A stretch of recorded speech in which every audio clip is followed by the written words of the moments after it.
everyone, and welcome to the 8th Annual UAGC Early Childhood Conference. We have Dr. Idris with us today, and I am super excited for you to hear her session. It's Teaching All Children, Teaching the Whole Child, and I want to give her a proper introduction really quickly. Dr. Idris currently resides in Prince George County, Maryland, with her husband and 3 kiddos. She is typically consumed with teaching adult learners and helping her kids pursue their dreams. She earned her BS in Human Development Family Science from the University of Maryland, College Park, and a Master of Science in Education from Johns Hopkins University. Through a highly competitive selection process, she started her career in education as a Teach for America Corps member in Washington, D.C. She taught math and science in urban schools for the 4th to 8th graders during her time as a K-12 teacher. She also served as a math inclusion teacher, instructional coach in various school leadership roles, and assisted in the development of the math department at a newly opened middle school. She also taught courses to teachers in preparation for renewing or obtaining their teacher certificate. She has done so many amazing things. I have had the opportunity to work with her, and I am super excited for you to hear her speak. All right, on this slide, we kindly request your attention for a brief moment. In the spirit of transparency and utmost respect for our community, we have some information we'd like you to read on this slide, and by taking a few moments to read this information, you empower yourself with important things that are going to regard the boundaries of our knowledge-sharing environment. On this next slide, we would like you just to take a moment also to read through this, and then we're going to embark on some exciting information that Dr. Idris is going to share with us. So, Rhonda, the floor is yours. Thank you so much, Dr. Shipley. My name is Dr. Idris, and today I'll be talking about teaching the whole child. On our agenda, you'll be able to see that our session is broken out into what, why, how, and so what. We're going to be talking about whole child approach. We're going to talk about why that's important for students with special needs, how we can provide some strategies for teaching the whole child, and next steps. How can we apply those strategies? First, a little introduction about myself. I love Bitmojis, which are almost cartoon images that represent yourself, easy to build out in an app. And I love using this because the littles get to see me in a cartoon character, but also this helps with virtual learning and being able to use animations and insert myself into virtual spaces for kids and adults to be able to see me in a new way. So a Bitmoji about me is that I wear multiple hats daily.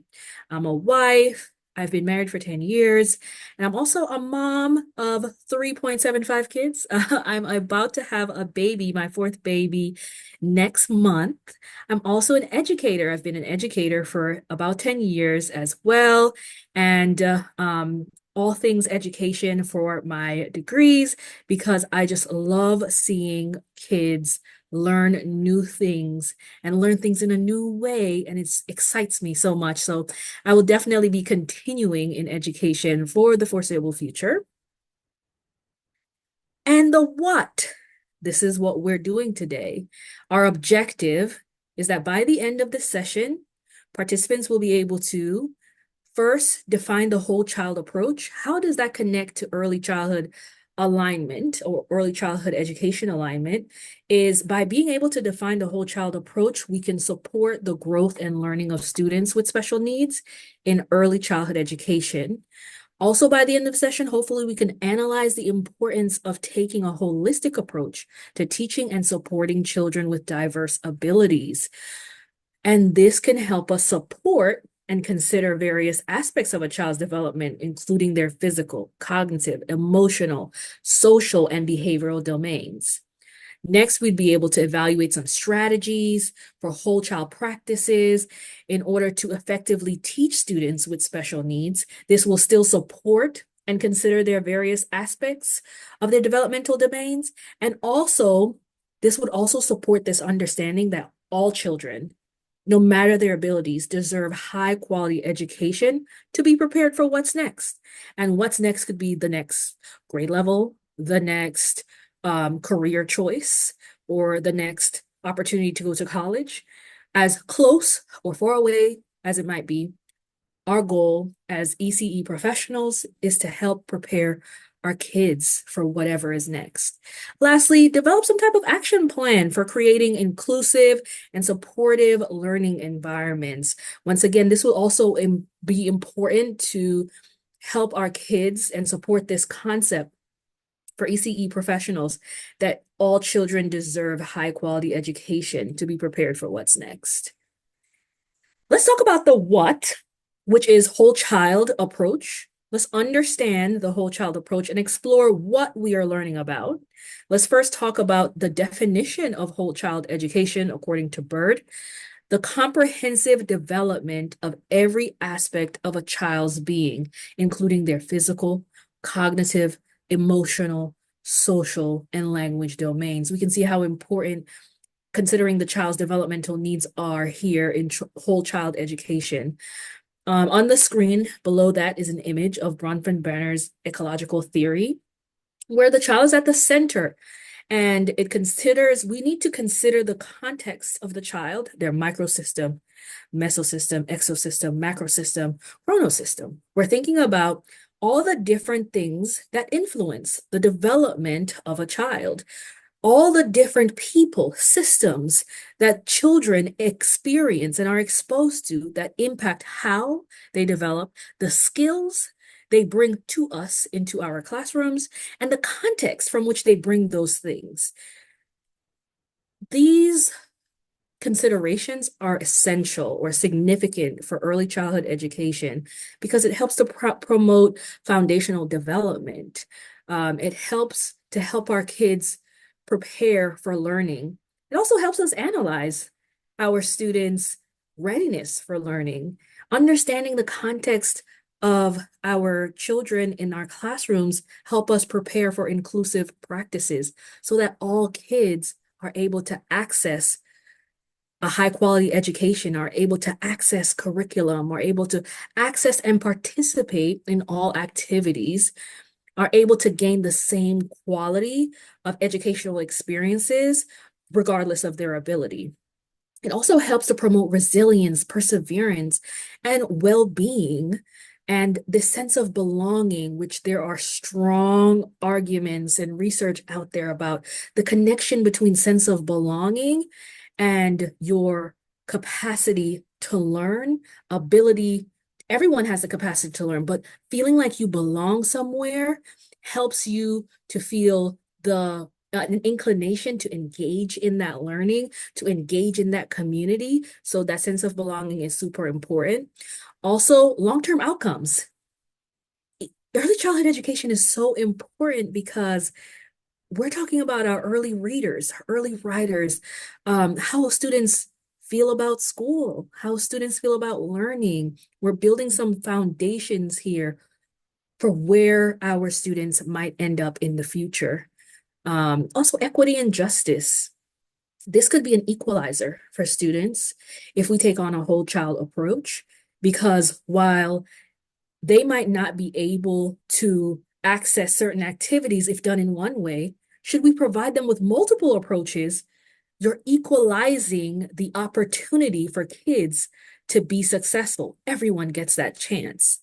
And then how is whole child different from traditional teaching? So on the right, we see that whole child versus traditional teaching, we can say rather than focusing solely on academic achievement or isolated skill development, this approach recognizes that children's learning and growth are interconnected and multifaceted.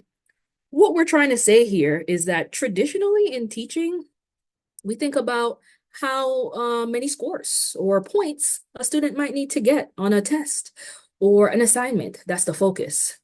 How much have you achieved? Or the focus could be on isolated skill development, where I separate the context of a child, the background of a child, what the child brings to me in my classroom from the fact that they need to learn to read this many words per minute, from the fact that they need to learn their numbers, their letters, they need to be able to combine and separate. Those are focusing on just the skills. But how can I use their context, what they have experienced in life thus far, what their home life is like, what the experience is like living in my community, in my state, or my area. How does that influence what background knowledge my students are bringing to me? All of those things are interconnected, multifaceted. And so a student who is from a home where baseball is talked about a lot might be able to comprehend text about baseball much better than a reader who has never heard of baseball before. So thinking about the experience of students is super important when we're designing educational experiences. And below that is an image where the student is at the center, healthy development, learning, and thriving. Think about how positive relationships and having an environment that is safe and feel like they belong there, rich learning experiences, how them getting the ability to develop their skills, their habits, and strong growth mindset, and how integrating support systems, all of those things surrounding the whole child can be transformative if it's personalized for them, thinking about each individual child's context, how this can empower the child, how this can be culturally affirming, where I feel like I don't have to strip my culture to enter this room. This is whole child education or whole child approach. Now, why is this important? Well, back to Bronfensteiner's ecological theory, we need to think about the various contexts of a child because the needs of that child is also influenced by their context. Think about how you can adapt your learning experiences or your learning environment to meet the needs of all the various abilities in the room. So let's start with the classroom environment. Think of how kids would engage in the classroom, interact with materials.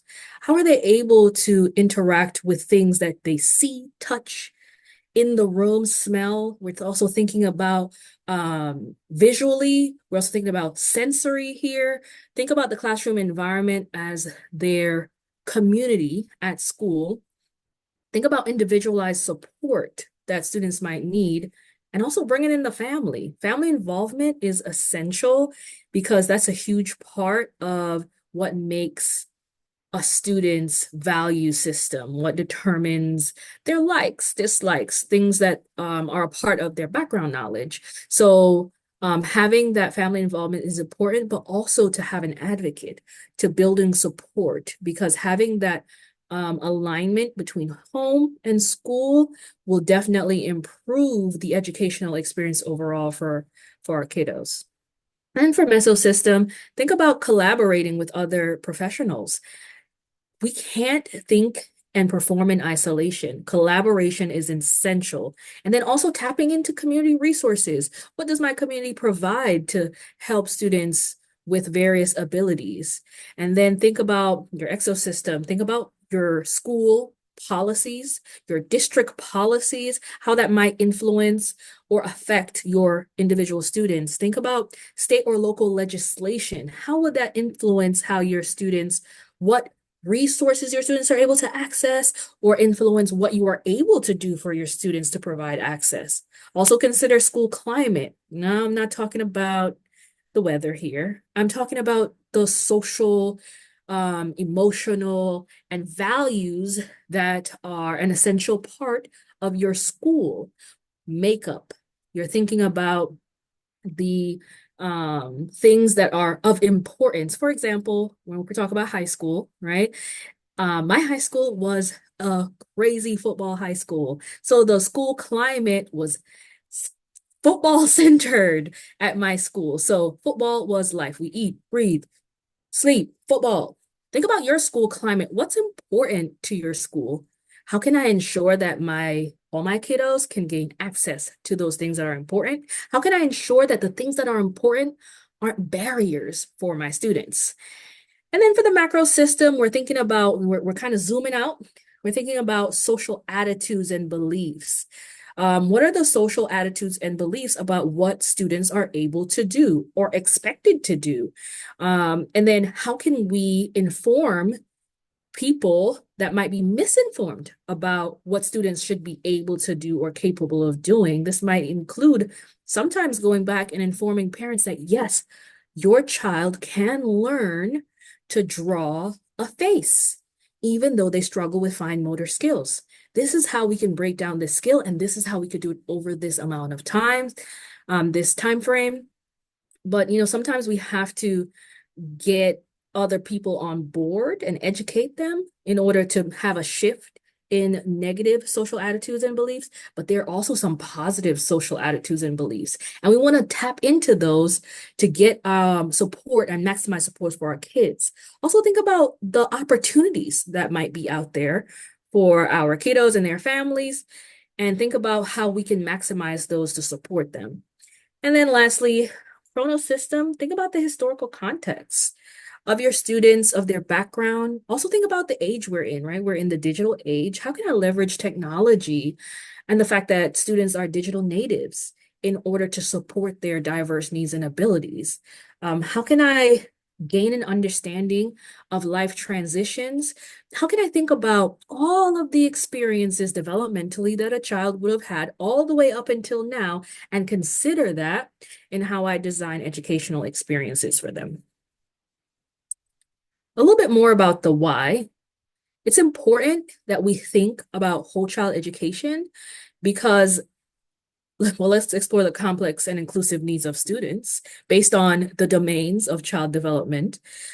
Physically, students might experience needs with mobility, fine and gross motor skills, sensory needs. They might experience other health conditions, which might put us in a place where we need to adapt what we do to provide the need for these students. Then there might be cognitive needs. There are students with learning disabilities, intellectual disabilities, and also need support with executive functioning skills. There's also students that might need social support. There might be students that need additional support with developing healthy peer relationships, and we have to model that for them. There might be students that struggle with communication and how to interact with others. We might very well have to provide support with things like two-way communication or how to share our materials when we do an activity. Also think of emotional support due to various reasons, which could be medical or due to past experience. Students could experience anxiety and depression even at a young age. And also think about trauma. Maybe a student have experienced loss or have been in a terrible car accident, or they could have traumatic experiences, or they could be a product of the state and they need additional support because they have stressors that we might not think about. So we have to support those emotional needs. And then, of course, language. There are students with speech and language disorders, or they might be language delayed, or although English language learners are not students with a developmental need because they have a language. It's in another language that is not English, which means that we need to provide that support so that they too can access the curriculum. And that may look very varied based on the language that is spoken at home, but these are students that should always be considered as well because they also deserve high quality education and access to high quality educational experiences. Let's talk some strategies for teaching the whole child and why it's important. One, recognize diverse learning styles. Every child learns in a unique way. Now, there are research out there to categorize or try to condense the way students learn into these neat categories, but it may not always work out that way because I might like to learn about history by talking about it and hearing it from others, but I might really hate reading it. But I love reading science journals. It gets me so excited. So really, honestly, learning styles can vary based on even the content that a student is learning. So really to recognize diverse learning styles, it's important to get to know your students, get to know your kiddos in the classroom and know what their interests are. And you can start that by day one. You can even start that before they show up to your room. If you communicate with parents, get an opportunity to do home visits, various strategies out there. That way you can tailor lessons to allow students to explore their challenges, their strengths, and their preferences. The second way we could attack teaching the whole child or use a strategy is to address varied abilities and needs. Students have a wide range of abilities, backgrounds, prior knowledge. How can we leverage what students already know in order to support their education or advance their education? If the majority of my class is interested in soccer, why can't I introduce books about soccer? Why can't I play a game about learning numbers that involves a soccer ball? Think about how you can use their background, what they already know to do, and what they already know about in order to differentiate or adapt your instruction to meet them exactly where they are. And then also fostering engagement and motivation is another strategy. So students are motivated and they feel more engaged when they're exploring things they're interested in. So identifying this goes back to getting to know your kids, identifying students' interests, essential for adapting or differentiating.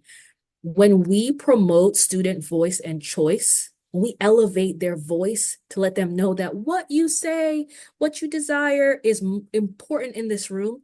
And then when we give them choices, let them feel like they have some type of autonomy and independence, we can cultivate a positive learning environment where it's student-centered.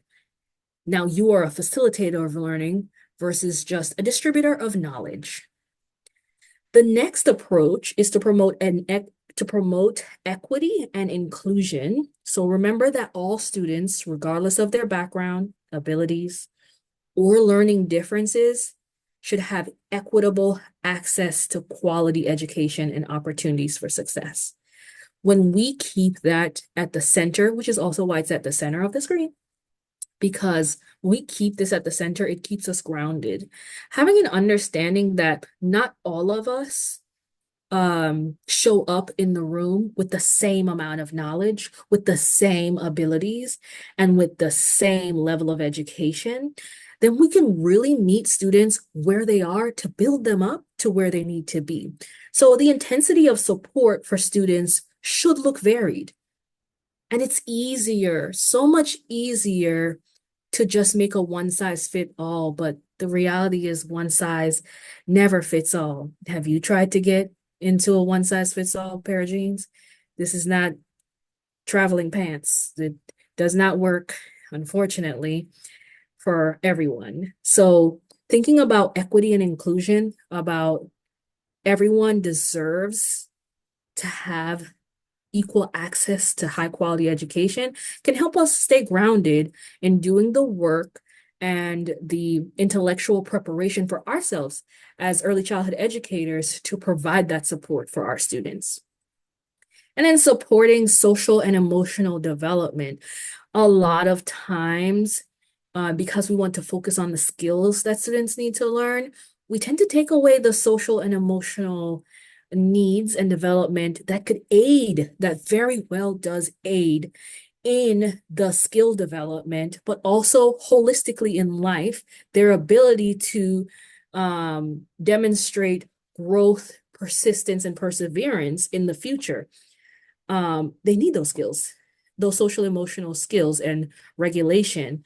So providing opportunities for collaboration, because let's think about it, not all things are done in isolation in the real world, or even when they go to upper elementary, middle school, high school, and college, collaboration is important. Also think about peer interaction. How do I interact with my peer? Provide those opportunities for students to interact with their peers when they're completing projects, assignments, or exploration activities. Also provide opportunities for reflection. Metacognition is important for our kiddos, and they can experience this at a young age. Think about, what did I do to get this outcome? What were the positives about what I did? And what would I do differently in the future? Should I do this? Should I get this opportunity again? so that I can do even better. Providing those opportunities for kids to reflect on what they've done will also help to foster a growth mindset and their overall holistic development.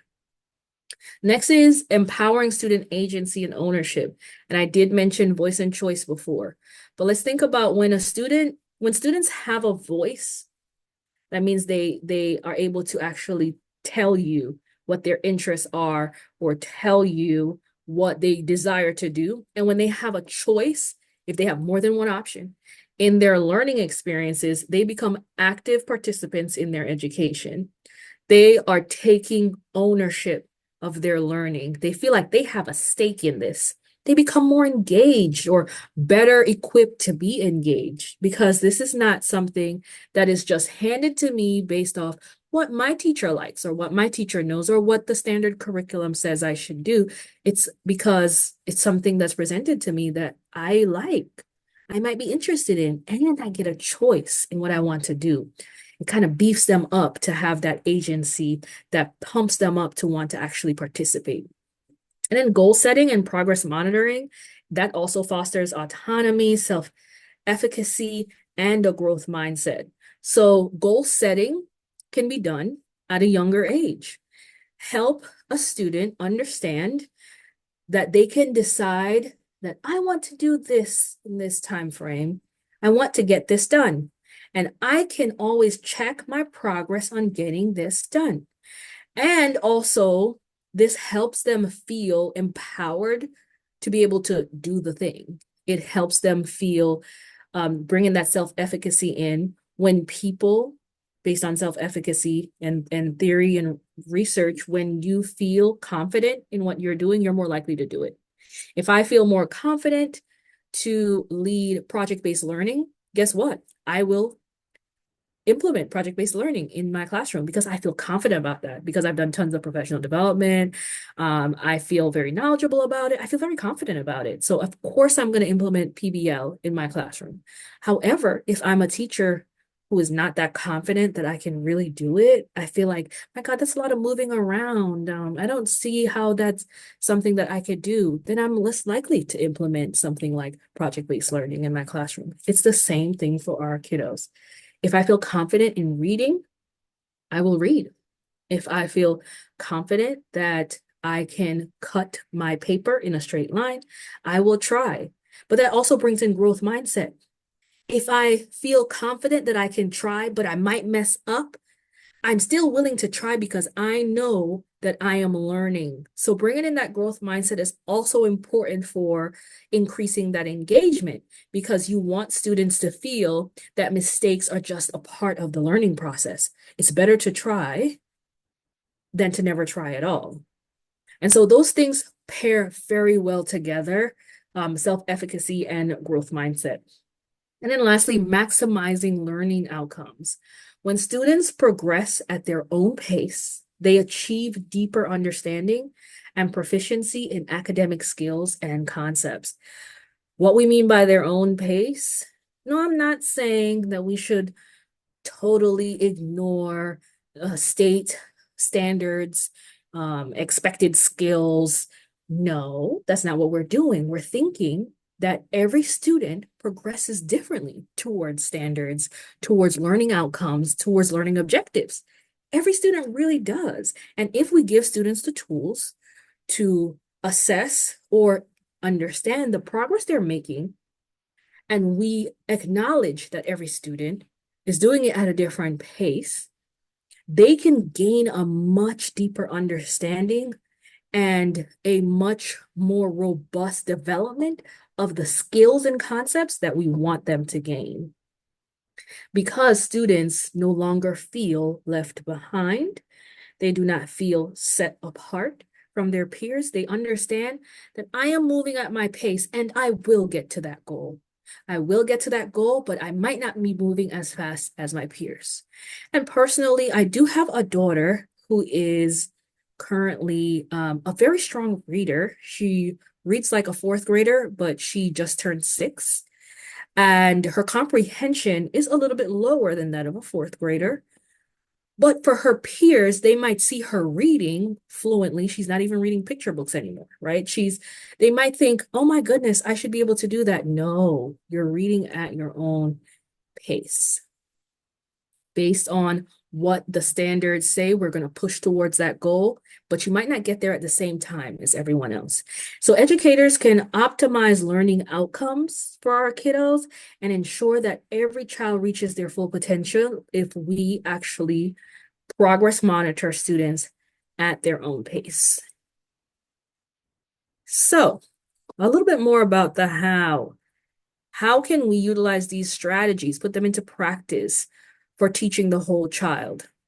Well, whole child approaches to consider for all learners include some below on the screen.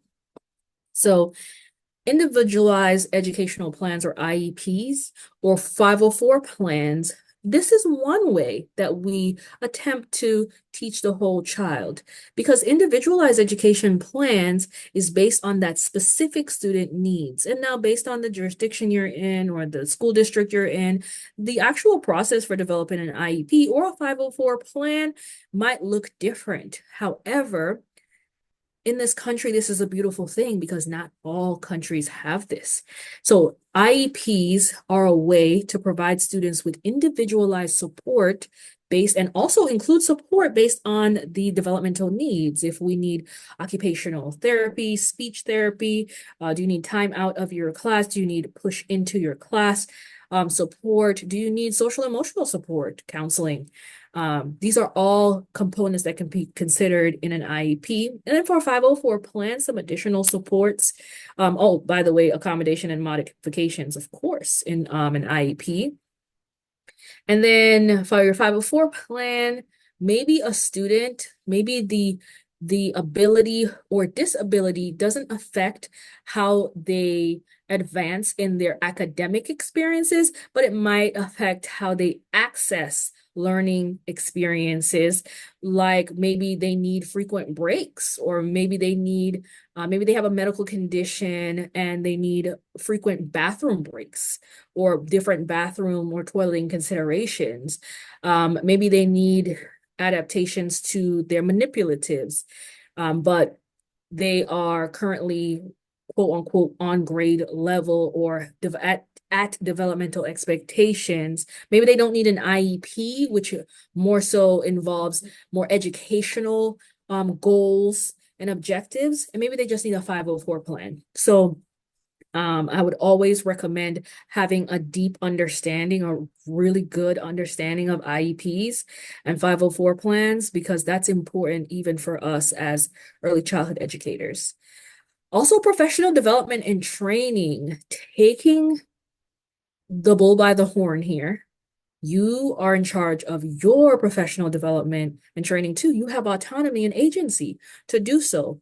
Seek out whatever is out there. It could be a quick Google search, or it could be thinking about what your district, your center provides already, or reaching out to leadership for support in identifying those things. I need to know more about how I can meet the needs of various learners in my room.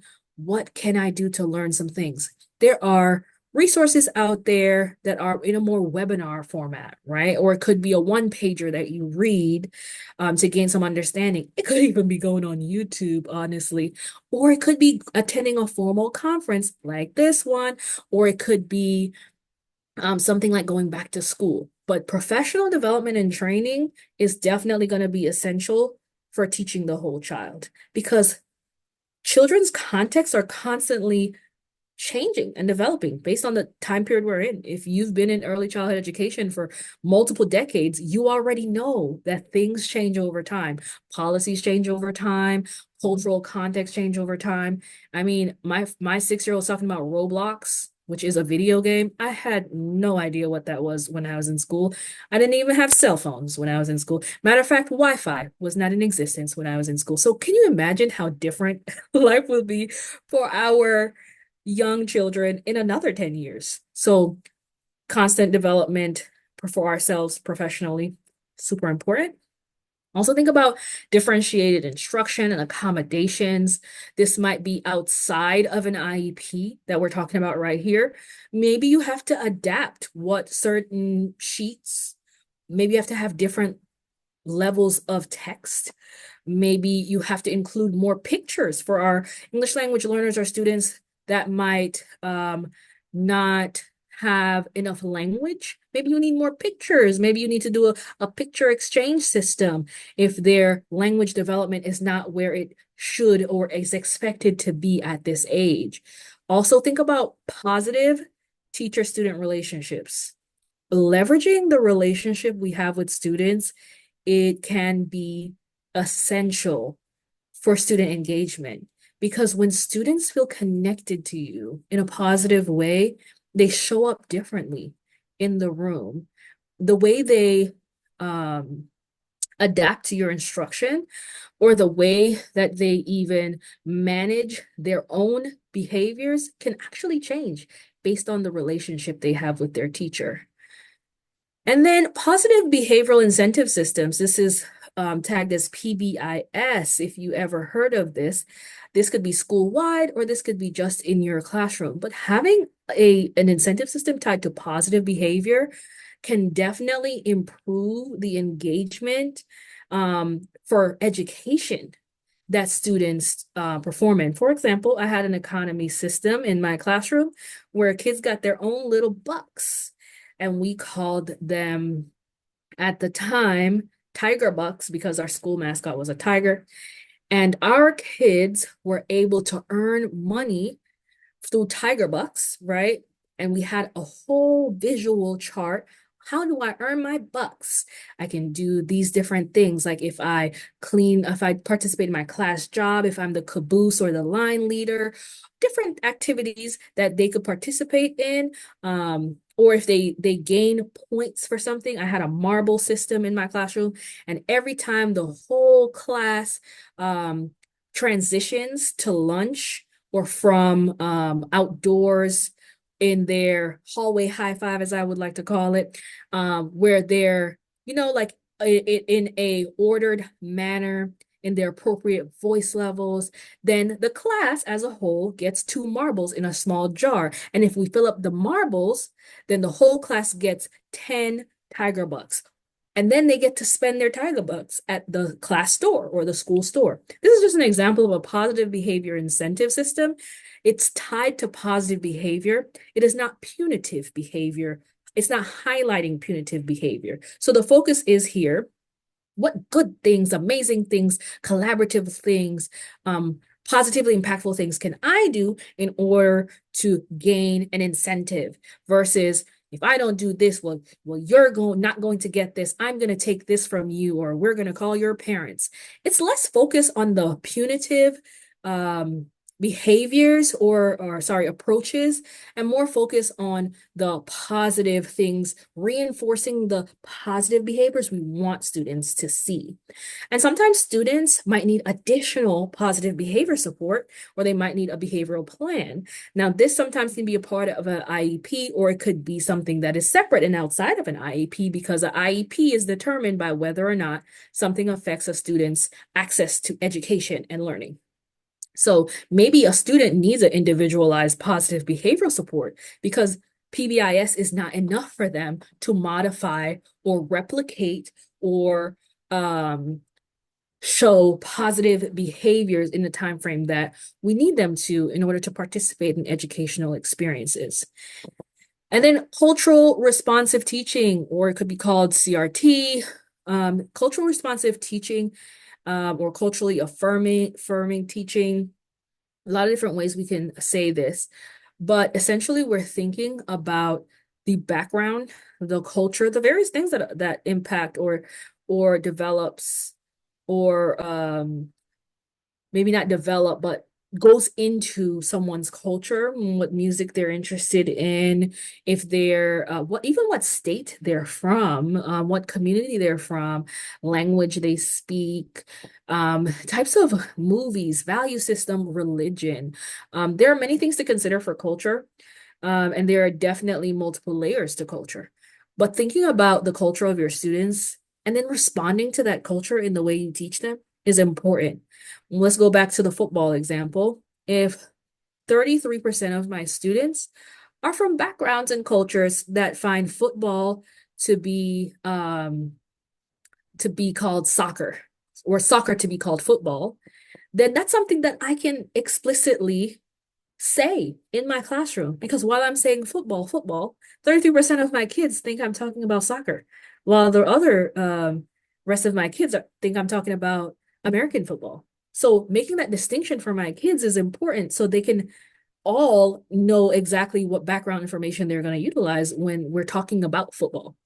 So cultural responsive teaching is important, and that comes right back to knowing your kids, spending the time to get to know their families, their background, and their culture is important. So you can respond to that in how you adapt your teaching approaches to ensure that we're all on the same page, to ensure that there's some type of cultural continuity between their home and their school.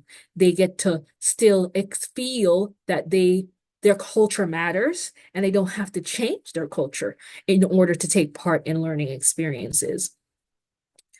And then lastly, family and community partnerships are definitely going to be important. Some people would say the old saying, it takes a village to raise a child, but really it takes a community to educate a child. And we cannot educate children outside of the context of their community. And that includes their family and also what partnerships are available out there. My kiddos are really interested in fishing. And I know that there are community partners because let's say we live close to lakes and we live close to different things like rivers. For example, in the DC area, there's the Anacostia River, and there's a potential partnership for this boating experience where kids can get to learn about fishing. And I could take a group of my kids to learn about fishing, or I can get partnership through this partnership or through learning about this organization, which is a free resource. An expert can come to my classroom and teach about fishing. Now, instead of simply looking at books about fishing, my kiddos can talk to actual fishing experts. Or what if one of my students have family members that are super experts in fishing too? I can reach out to family members and keep them engaged and use them, leverage their expertise as a resource to come talk about my fishing unit with my kiddos. All my texts are related to fishing. I have experts coming for fishing, and they get to experience hand-on experiences in fishing.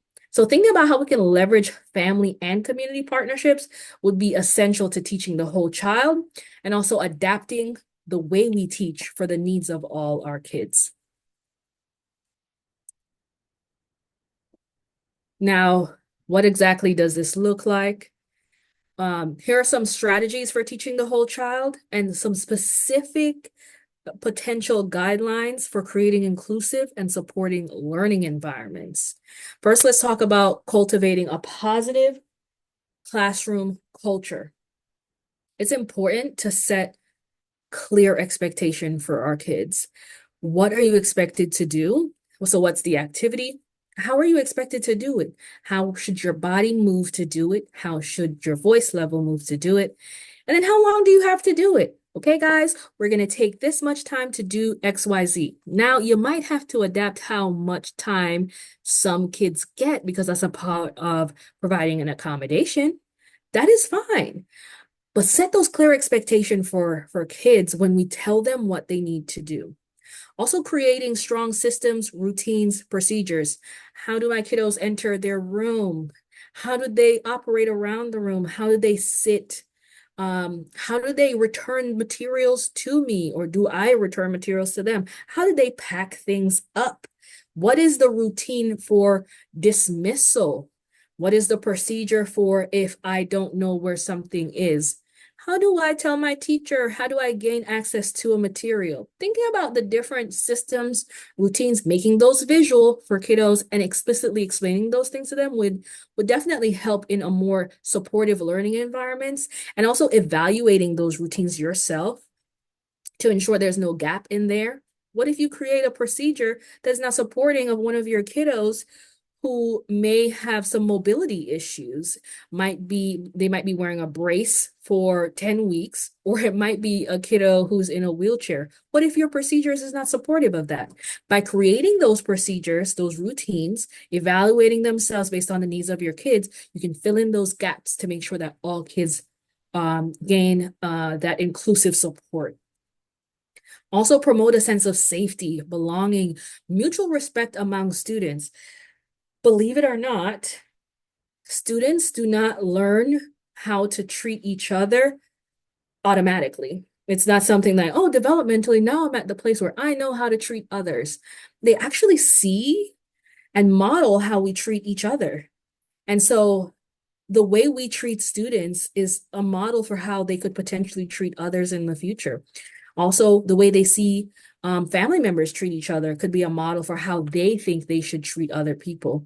So being able to model safe and mutual respect amongst each other is important for fostering that inclusive and supportive learning environment. So when we see opportunities to leverage the behaviors that we are already seeing of promoting sense of safety, belonging. I love the way that this group of students include this student in doing something because they felt left out, promoting that, lifting that, elevating that, and also correcting behaviors that might not be supportive of everyone. We're not going to make fun of this student because they cannot hold their pencil correctly or correctly, right? Or they cannot hold their scissors. They haven't learned that yet. We're not going to refuse to talk to this student because they don't have as much language as us. So correcting those the behaviors that might be harmful to students with varied needs is also important, but it's even more important to elevate the positive behaviors that you do see that are promoting safety and belonging and mutual respect, because students can then model and replicate the behaviors they're already seeing. So it's better to be proactive than to be reactive. And then celebrate diversity and promote inclusive language in the way that we speak to each other. Do you have kiddos who are from Eritrea and Ethiopia? Do you have kiddos that are from different states, an influx of students that came from different states?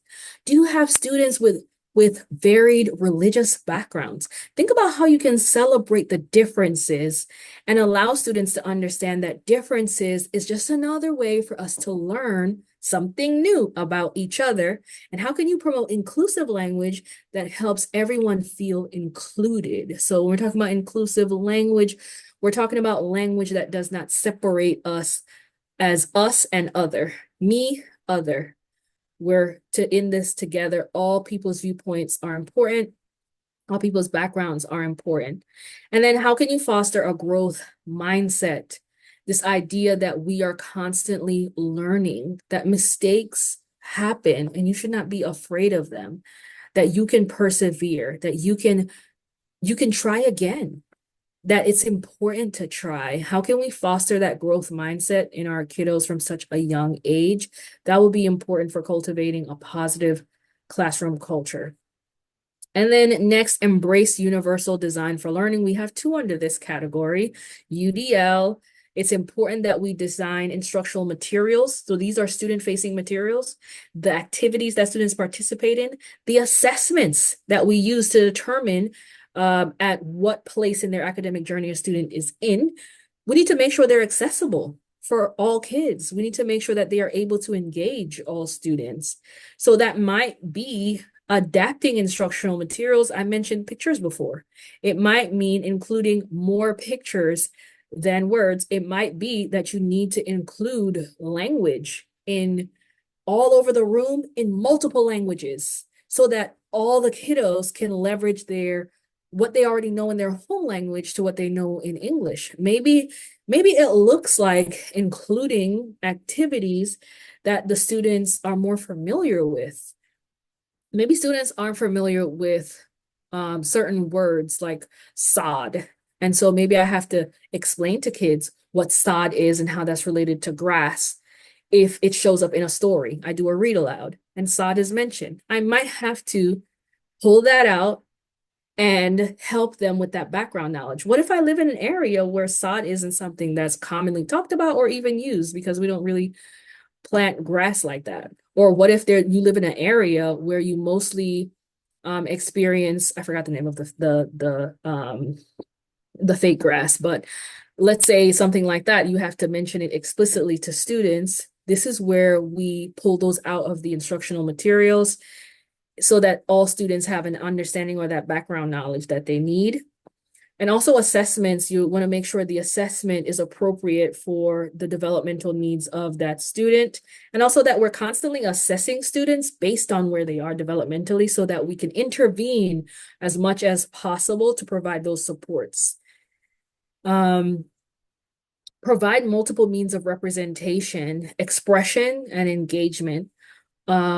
This has multiple meanings, which is funny, multiple means of representation. But let's talk about just math, for example. If we're talking about shapes, it would be nice if there are multiple ways that I can show students how to interact with shapes. Maybe I can show students shapes on a picture, two-dimensionally. But maybe I can also show students shapes in 3-dimension with blocks and tactile opportunities for them to interact with the shapes. Maybe I could show students ways that we could pull shapes apart and create new shapes, like breaking a rectangle apart to create triangles, for example. Providing them with multiple approaches to or representation of a concept of content will definitely improve or increase the amount of students that gain access to that content. Also think about text, or if I want students to learn about something, we're talking about the life cycle of a butterfly. I want students to understand life cycle. Maybe they actually interact with real butterflies. Maybe I take them on a field experience where they get to see butterflies in various parts of the life cycle. Maybe I get a way for them to sort an activity, and I just give them a bunch of different places of the life cycle, and they get to move their fingers around and push them in the right order. But this is another way, multiple ways for students to interact with the content, whether they're touching, whether they're going out and experiencing, whether they're reading about it in a book, they're experiencing a read aloud, or they themselves have to look at text and pictures. Multiple ways that we express things in learning, this will be super impactful for them in accessing different types of content. Differentiate instruction is our next one. So we should definitely offer varied instructional materials and assessments, which I kind of touched on before. But it's important that we adapt or modify our instructional strategies, the materials we create or that we receive, and the assessments also based on the needs of students. Adapt instruction to meet individual needs, interests, and readiness levels. Once again, thinking about meeting students where they are. This will also help students develop that self-efficacy that we're talking about, feeling a little bit more confident so that they can access the curriculum, access the content, access the activity.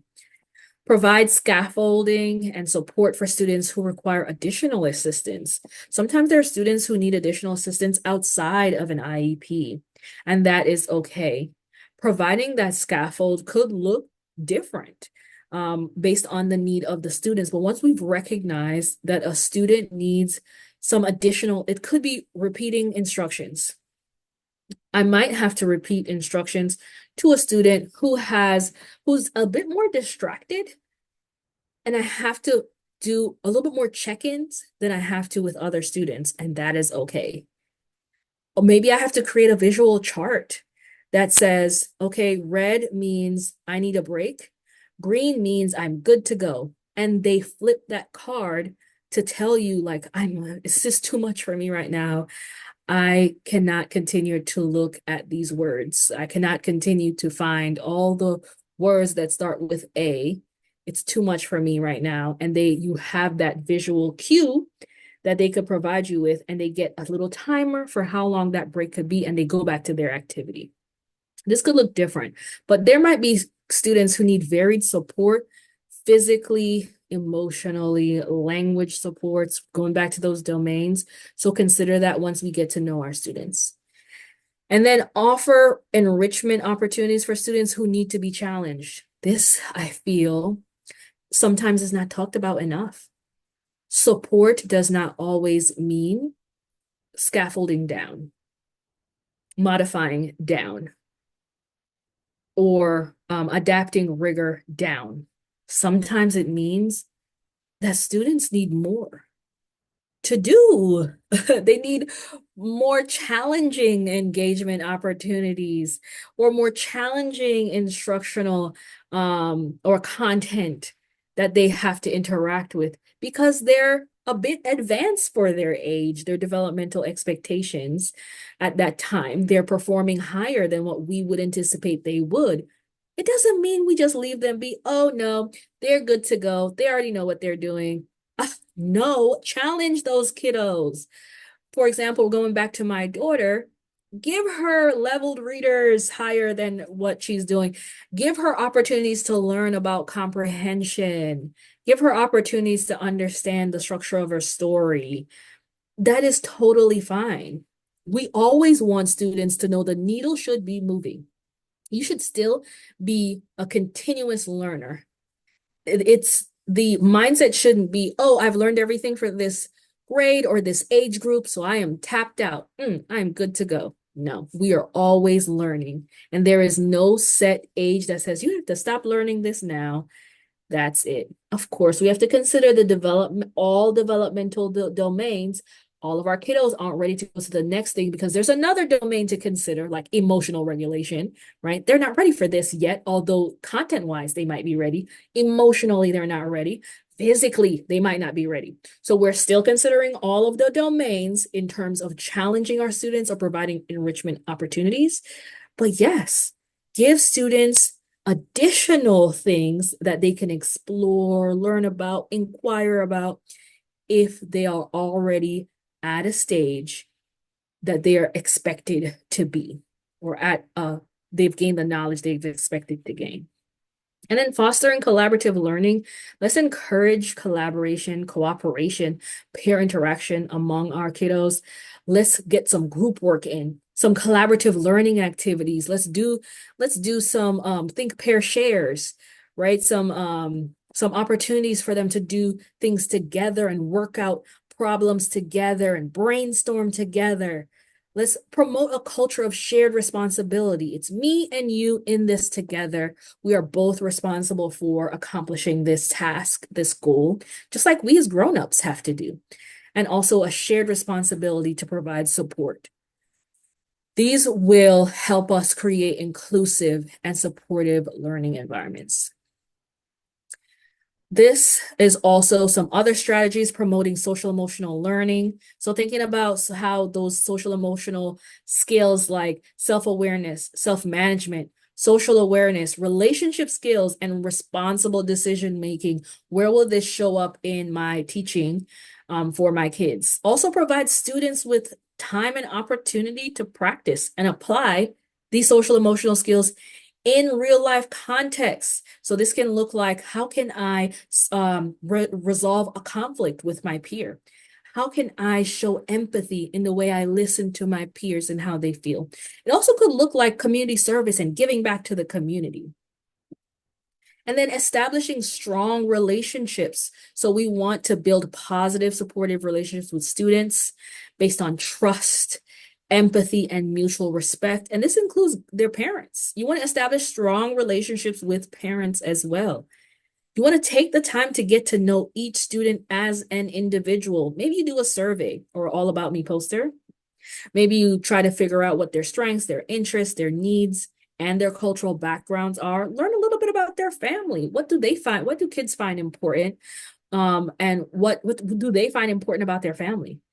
Communicate openly and regularly with students and their families. This will be important to have that continuity between home and school that I mentioned before. Create a safe and inclusive physical environment. I can't stress this enough. Your classroom space should be accessible, welcoming. It should be conducive to learning for all students.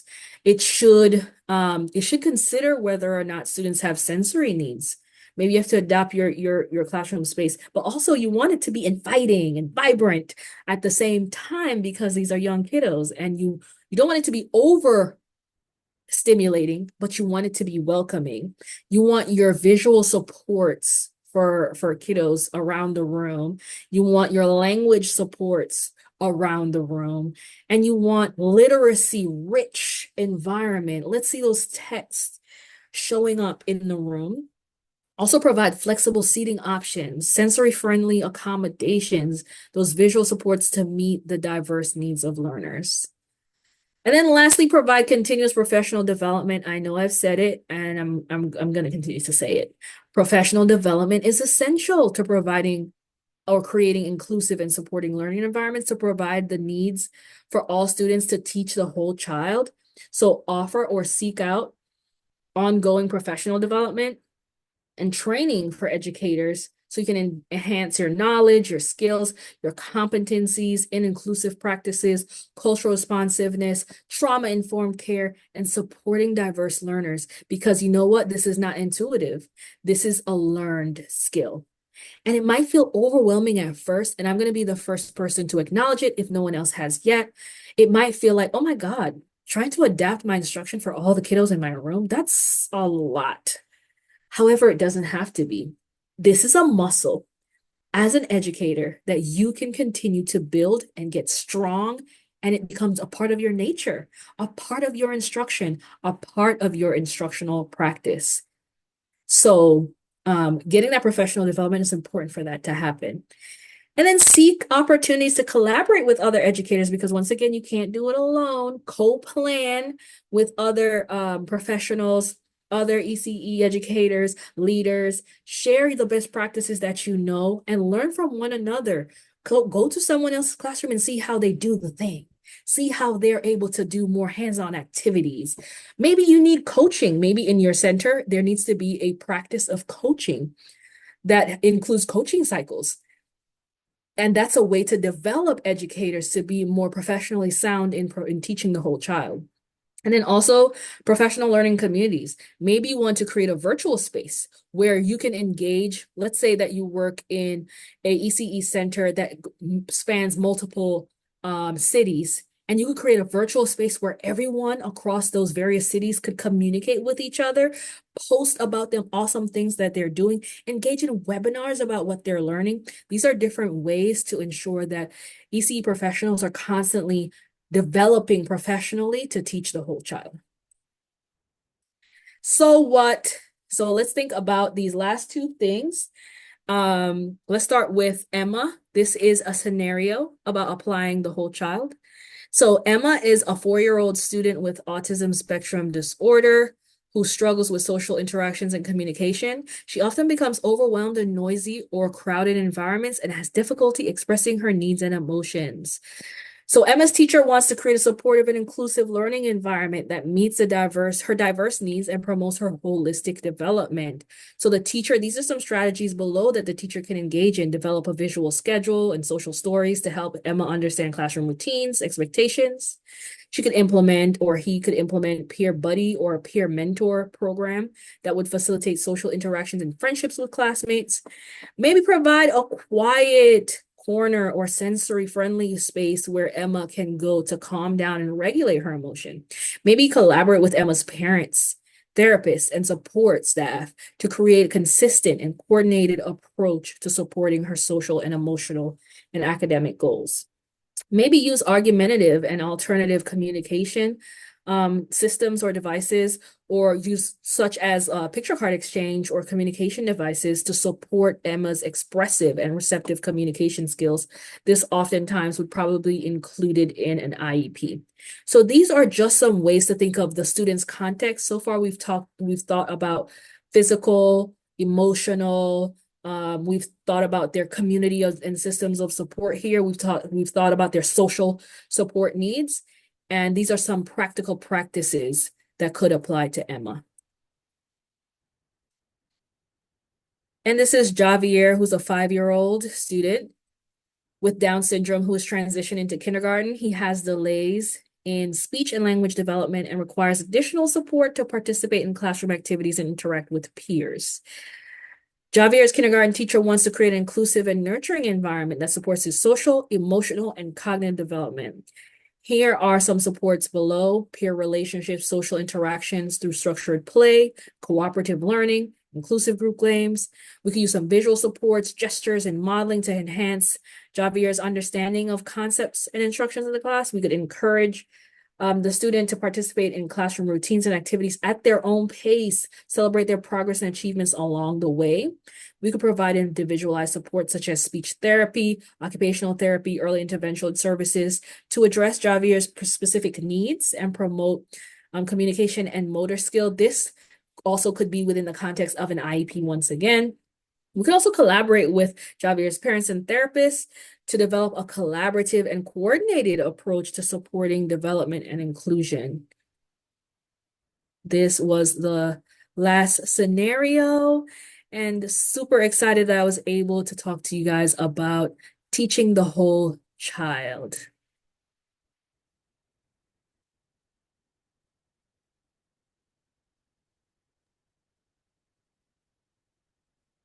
What an amazing session this was, and we hope that you will each find another session to attend next. Have a great day.